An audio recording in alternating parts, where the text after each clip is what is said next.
പരിശുദ്ധ പ്രവാചകൻ മുഹമ്മദ് നബി അദ്ദേഹം വന്ന് ഈ ലോകത്തിൻ്റെ ചരിത്രം തന്നെ മാറ്റിക്കുറിച്ചു.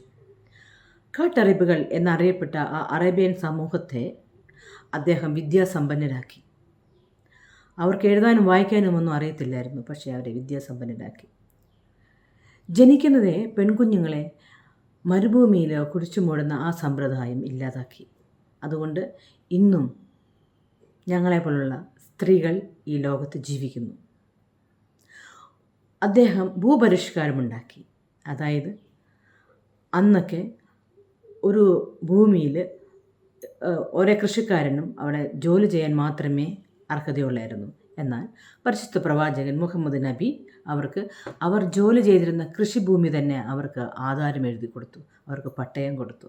അങ്ങനെ ആ ഭൂമി ആ കൃഷിക്കാരൻ്റെ സ്വന്തമായി. ഇതോടെ എല്ലാവരും ഇസ്ലാമിനെ സ്നേഹിക്കാൻ തുടങ്ങി, മുഹമ്മദ് നബിയെ സ്നേഹിക്കാൻ തുടങ്ങി. അങ്ങനെ ആണിൽ നിന്നും പെണ്ണിൽ നിന്നുമാണ് മനുഷ്യരുണ്ടായിരിക്കുന്നത്. അപ്പോൾ നമ്മളെല്ലാവരും തുല്യരാണ് എന്ന് മുഹമ്മദ് നബി പഠിപ്പിച്ചു. ഒരു വർഗീയതയുമില്ല. അദ്ദേഹം ലോകത്തിന് വേണ്ടി വന്നവനാണ്, ഈ ലോക ജനതയ്ക്ക് വേണ്ടി വന്നതാണ്, അല്ല ഇസ്ലാമിന് വേണ്ടി മാത്രം വന്നതല്ല. അള്ളാഹുവാണ് തീരുമാനിക്കുന്നത് ഓരോ പ്രവാചകനെയും ഏത് രാജ്യത്തിൽ അയക്കണമെന്ന്. അത് അള്ളാഹുവിൻ്റെ ഇഷ്ടം. എന്നാൽ അവസാനത്തെ പ്രവാചകനെ അറേബ്യൻ രാജ്യത്ത് അയക്കാൻ കാരണം അന്ന് അറേബ്യൻ രാജ്യമായിരുന്നു ഏറ്റവും കൂടുതൽ അക്രമവും അനീതിയും ഒക്കെ ചെയ്തുകൊണ്ടിരുന്നുകൊണ്ട് അവിടെയാണ് അള്ളാഹു അവസാനത്തെ പ്രവാചകനെ അയച്ചത്.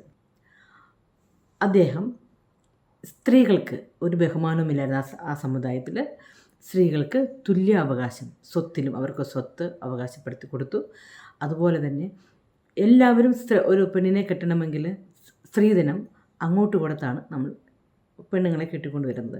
എന്നാൽ ഇവിടെ മുഹമ്മദ് നബി പഠിപ്പിച്ചു, പെൺകുഞ്ഞുങ്ങളെ അപ്പനും അമ്മയും വളരെ കഷ്ടപ്പെട്ട് അവർക്ക് വിദ്യാഭ്യാസം കൊടുത്ത് അവരെ വളർത്തി വലുതാക്കി കൊണ്ടുവന്ന് പിന്നെ മറ്റൊരു ഭവനത്തിലോട്ട് അയക്കുമ്പോൾ ആ പുരുഷൻ്റെ കുഞ്ഞിനെ വയറ്റിൽ 10 മാസം ചുമക്കുന്നു, വേദനയോടെ പ്രസവിക്കുന്നു, മുലയൂട്ടുന്നു, പിന്നെ അവരുടെ കാര്യങ്ങളെല്ലാം നോക്കുന്നു, പഠിപ്പിക്കുന്നു, അവർക്ക് ഭക്ഷണം സമയമെല്ലാം കൊടുക്കുന്നു. അപ്പോൾ അങ്ങനെ ഒരു സ്ത്രീയെ നമ്മൾ വീട്ടിൽ കൊണ്ടുവരുമ്പോൾ നബി പഠിപ്പിച്ചു കൊടുത്തു, നിങ്ങൾ അങ്ങോട്ട് സ്ത്രീധനം അതായത് മഹർ കൊടുത്ത് വേണം നിങ്ങൾ പെണ്ണിനെ അവരുടെ അപ്പനും അമ്മയും സന്തോഷിപ്പിച്ച് വേണം ആ പെൺകുട്ടിയെ നമ്മുടെ കുടുംബത്തിലോട്ട് കൊണ്ടുവരാൻ.